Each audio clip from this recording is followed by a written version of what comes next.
ये सब रिसीट्स हैं। मंदिरों में अलग अलग प्रीमियम भरता हूँ, सालों साल भरा है अपनी पत्नी, माँ और सासू माँ के लिए। ये देखिए, वास्तु विनायक 600 रुपए, हनुमान जी के तेल के लिए 20 रुपए, दुर्गा माँ के मंदिर में 400 रुपए, पुरानी मस्जिद वाले फकीर भी हैं 300 रुपए, और वो सिद्धेश्वर आश्रम में मैंने 1200 रुपए दिए थे जनाब। और इन स्वामी जी के आश्रम के लिए भी मैं बहुत से पैसे देता हूँ। इसे पैसे देना नहीं, डोनेशन देना कहते हैं। डोनेशन वोनेशन कुछ नहीं स्वामी जी, डोनेशन के नाम पर आपने बिजनेस खोल रखा है। स्वामी जी की आज मुकुंद का केस कोर्ट में एक्सेप्ट होगा या नहीं, इसी पर सबकी नजर टिकी हुई है। Just wait and watch.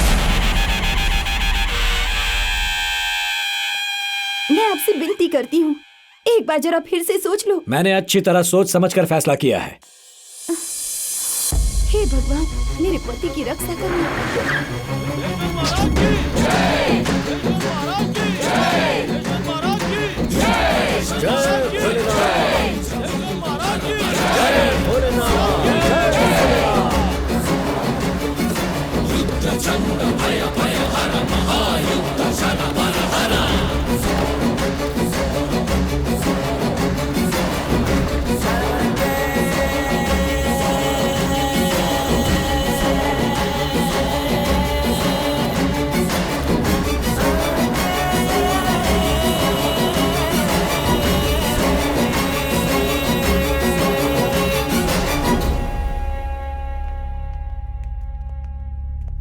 अरे आप यहाँ कैसे? अब्बू ने भेजा है, ये आप पहन लीजिए।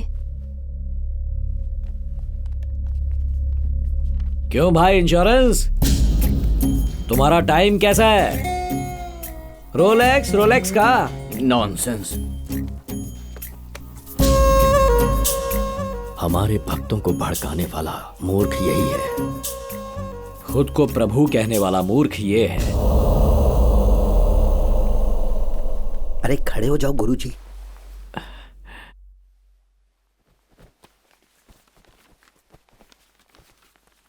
मिस्टर मुकुंद, आपने कोर्ट से दरख्वास्त की है कि इस केस को आप खुद लड़ेंगे। हाँ जज साहब, इस केस को लड़ने के लिए कोई भी तैयार नहीं है, सब डर रहे हैं, इसलिए मैं खुद ही अपना केस लड़ूंगा जज साहब। माय लॉर्ड, या तो ये पागलपन है या फिर publicity stunt. There is no cause or action that can be proved here. So I suggest under order 7th rule number 11 of the Court of Civil Procedure, this case be dismissed straight away for the out of court action. Your honour, ये India है, यहाँ हिंदी भाषा में सब बात करते हैं, लेकिन वकील साहब अंग्रेजी भाषा में कुछ कह रहे थे जो मेरी समझ में नहीं आया, पर एक बात समझ में आ गई। ये इस केस को डिसमिस करने की बात कर रहे हैं, है ना?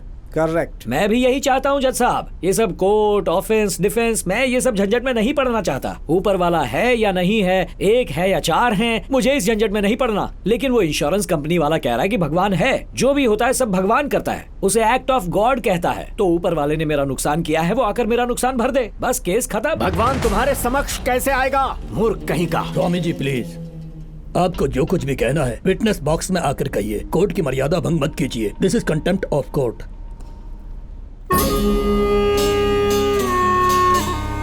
विनाश काले विपरीत बुद्धि। आज तुमने धर्म और ईश्वर का अनादर किया है प्राणी। ऊपर वाला तेरे बुलाने से नहीं आएगा। बिल्कुल सही कहा स्वामी जी, वो मेरे बुलाने से क्यों आएगा? उसे कोई काम धंधा नहीं है क्या? उसे दुनिया के बहुत सारे जरूरी काम करने हैं। इंश्योरेंस कंपनी वाले से मेरा पैसा दिला दीजिए, बस केस खत्म। Objection my lord, insurance company की कोई जिम्मेदारी नहीं बनती। इसने पॉलिसी के टर्म्स एंड कंडीशंस पे साइन किया हुआ। Exhibit number 1 my lord. ओ, लगता है ऊपर वाले को बुलाना ही पड़ेगा, मेरे पास और कोई रास्ता नहीं। स्वामी जी कृपा करके आप ऊपर वाले को बुलाइए, राम कृष्ण सबको कटघरे में खड़ा कर दीजिए। मूर्ख, मोक्ष प्राप्ति के बाद ही ईश्वर प्राप्त होते हैं। तुझ जैसे तुच्छ प्राणी के लिए भगवान भूमि पर नहीं आते। हो, मैं तो तुच्छ हूँ स्वामी जी, पर आप तो महान हैं। आपको मोक्ष की प्राप्ति हो गई है, आपकी तो बातचीत होती रहती है, आप बुलाइए उन्हें। आपका ऊपर वाला कोर्ट में नहीं आ सकता, तो मेरा पैसा दिला के केस खत्म कर दीजिए। हाँ, मैं कंसेशन देने को भी तैयार हूँ।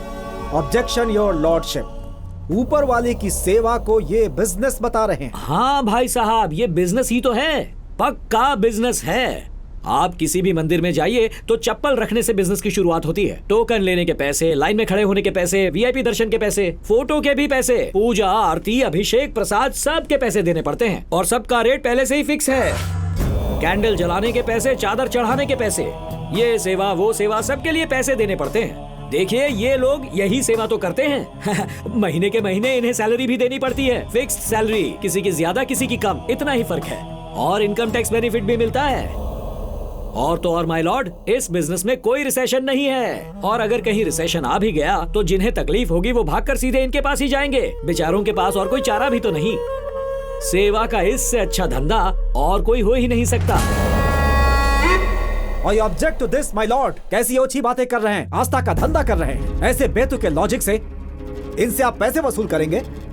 इंश्योरेंस कंपनी को आप प्रीमियम देते हैं ना, इस हिसाब से कंपनी से ही पैसे मांगने चाहिए, है ना? मंदिर के पुजारी क्यों पैसे देंगे आपको? माय फ्रेंड, मैंने सिर्फ इंश्योरेंस कंपनी में प्रीमियम नहीं भरा, मंदिरों में भी बहुत प्रीमियम भरा है। नॉनसेंस। हाँ, आप भरोसा नहीं करेंगे, मुझे पता था आप भरोसा नहीं करेंगे, इसलिए मैं प्रूफ लेकर आया हूँ। अभी दिखाता हूँ, लाओ वो रिसीट दिखाना। हाँ देखिए योर ऑनर, ये सब रिसीट्स हैं। मंदिरों में अलग अलग प्रीमियम भरता हूँ, सालों साल भरा है अपनी पत्नी, माँ और सासू माँ के लिए। ये देखिए, वास्तु विनायक 600 रुपए, हनुमान जी के तेल के लिए 20 रुपए, दुर्गा माँ के मंदिर में 400 रुपए, पुरानी मस्जिद वाले फकीर भी हैं 300 रुपए, और वो सिद्धेश्वर आश्रम में मैंने 1200 रुपए दिए थे जनाब। और इन स्वामी जी के आश्रम के लिए भी मैं बहुत से पैसे देता हूँ। इसे पैसे देना नहीं, डोनेशन देना कहते हैं। डोनेशन वोनेशन कुछ नहीं स्वामी जी, डोनेशन के नाम पर आपने बिजनेस खोल रखा है।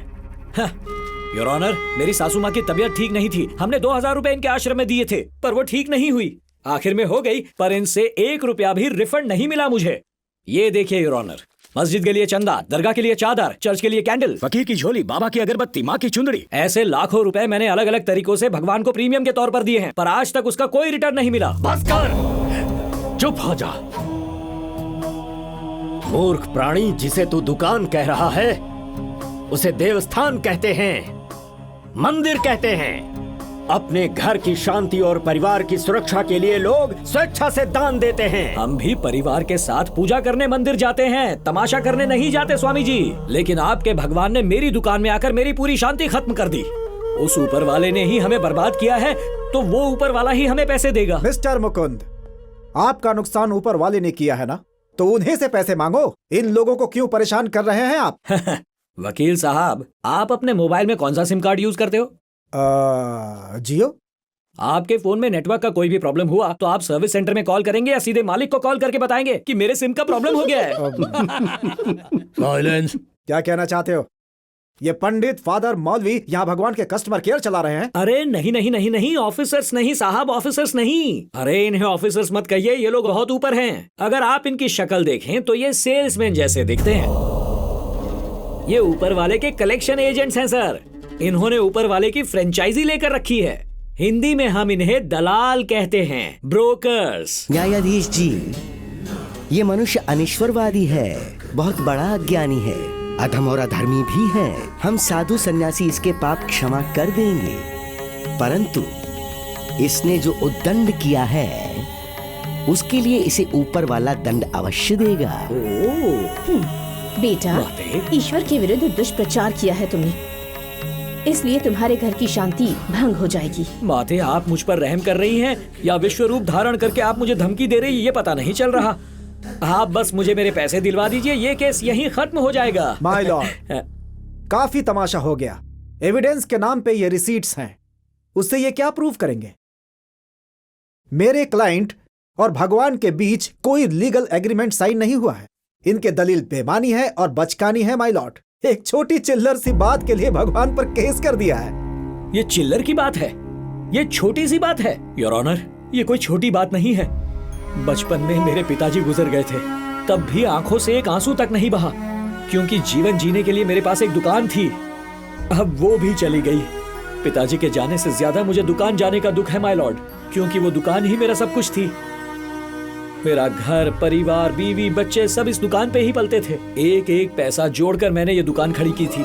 अब वहां पर बस खाली जगह है और उस जगह को कोई खरीदने वाला भी नहीं मिल रहा। ये मंदिर के लोग कहते हैं कि तुमने शुद्धि के नाम पर दान हमें दिया है। ये इंश्योरेंस कंपनी वाले कह रहे हैं कि तुमने हर महीने मुझे प्रीमियम दिया है। मैंने दान भी दिया था, प्रीमियम भी भरा था। अब अगर दोनों हाथ उठा लेंगे तो मैं कहां जाऊंगा माय लॉर्ड? मैं एक मामूली आम आदमी हूं योर ऑनर। मेरी पत्नी, बच्चे, परिवार सब उस दुकान पर निर्भर हैं। जज साहब, मेरा केस आपकी कोर्ट में चलाने के लिए धन्यवाद, मुझे पूरा विश्वास है कि भारत का संविधान मेरा साथ देगा। कृपा कीजिए योर ऑनर।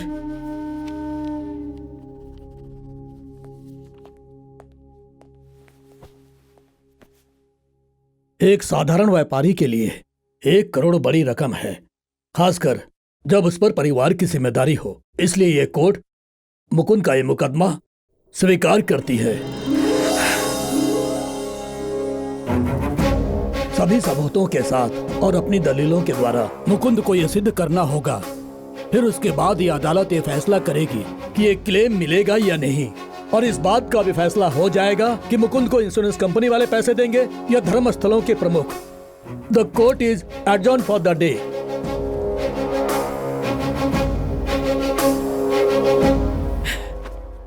साहब जी विदेश में जाकर अंग्रेजी में बात करो, इस देश में हो तो हमारी भाषा में हमसे बात करो।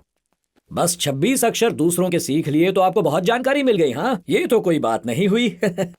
मैं 52 अक्षर पढ़ने वाला, मुझे कितनी जानकारी होगी ये सोच लो जरा। तबला, गुरुजी, पूजा अर्चना आरती घंटी बजाना, ये सब पर आपने ध्यान दिया, पर यहां मुझसे नहीं टकरा सकते।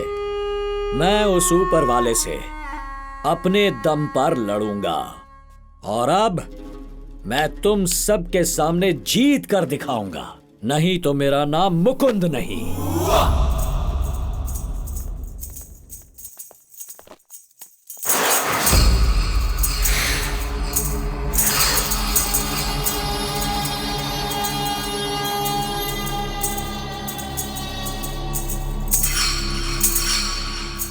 ये सरकारी परिसर है, यहाँ तुम सुरक्षित हो ये हम जानते हैं।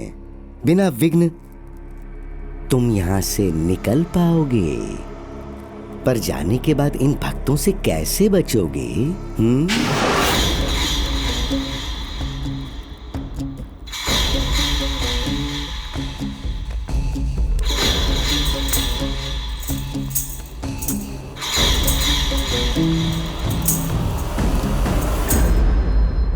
तुम ये स्कूटर लेकर घर जाओ, मैं इसे घर छोड़कर आता हूं। ठीक है सर, मैं चलूं? Coffee P low. जी। हेलो बॉस, कोर्ट ने केस एक्सेप्ट कर लिया है।